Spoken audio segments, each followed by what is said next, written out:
1.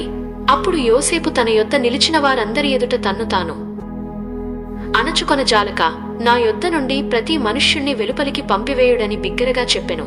యోసేపు తన సహోదరులకు తన్ను తాను తెలియచేసుకొనినప్పుడు ఎవరునూ అతని యొద్ద నిలిచియుండలేదు. 2. అతడు ఎలుకెత్తి ఏడ్వగా ఐగుప్తీయులను ఫరో ఇంటివారును వినిరి. 3.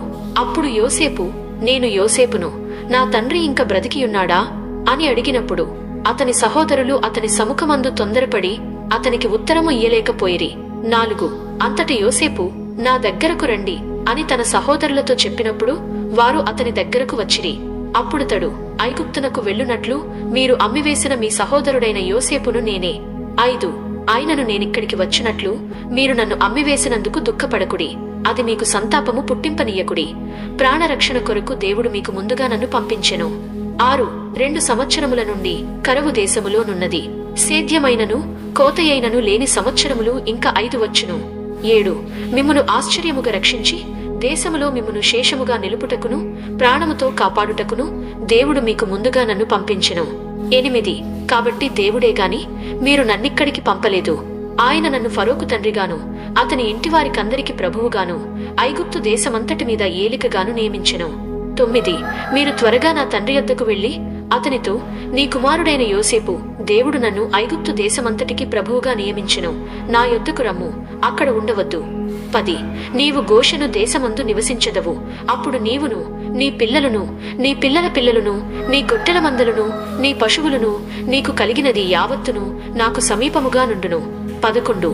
ఇకను 5 కరువు సంవత్సరములు వచ్చును గనుక నీకును నీ ఇంటివారికిని నీకు కలిగినదంతటికిని పేదరికము రాకుండా అక్కడ నిన్ను పోషించదనన్నాడని చెప్పుడి అని చెప్పెను. 12. ఇదిగో మీతో మాటలాడుచున్నది నా నోరే అని మీ కన్నులను నా తమ్ముడైన బెన్యామీను కన్నులను చూచుచున్నవి. 13. ఐగుప్తులో నాకు కలిగిన సమస్త ఘనతను మీరు చూచినది యావత్తు నా తండ్రికి తెలియచేసి త్వరగా నా తండ్రిని ఇక్కడికి తీసుకొని రండని తన సహోదరులతో చెప్పి 14. తన తమ్ముడైన బెన్యామీను మెడమీద పడి ఏడ్చెను. బెన్యామీను అతని మెడమీద పడి ఏడ్చెను. 15. అతడు తన సహోదరులందరినీ ముద్దు పెట్టుకుని వారి మీద పడి ఏడ్చిన తరువాత అతని సహోదరులు అతనితో మాటలాడిరి. 16. యోసేపు యొక్క సహోదరులు వచ్చిన వర్తమానము ఫరో ఇంటిలో వినబడెను. అది ఫరోకును అతని సేవకులకును ఇష్టముగా నుండెను. 17. అప్పుడు ఫరో యోసేపుతో ఇట్లనెను, నీవు నీ సహోదరులను చూచి మీరిలాగు చేడి మీ పశువుల మీద బరువులు కట్టి కనాను దేశమునకు వెళ్ళి 18. మీ తండ్రిని మీ ఇంటివారిని వెంటబెట్టుకుని నా యొద్దకు రండి. ఐగుప్తు దేశమందలి మంచి వస్తువులను మీకెచ్చెదను. ఈ దేశము యొక్క సారమును మీరు అనుభవించెదరు. 19. నీకు ఆజ్ఞ అయినది గదా, దీని చేయుడి. మీ పిల్లల కొరకును మీ భార్యల కొరకును ఐగుప్తులో నుండి బండ్లను తీసుకొని పోయి మీ తండ్రిని వెంటబెట్టుకుని రండి. 20. ఐగుప్తు దేశమంతటిలోనున్న మంచి వస్తువులు మీవే అగును గనుక మీ సామగ్రిని లక్ష్యపెట్టకుడి అని చెప్పుము. 21. ఇశ్రాయేలు కుమారులు అలాగుననే చేసిరి.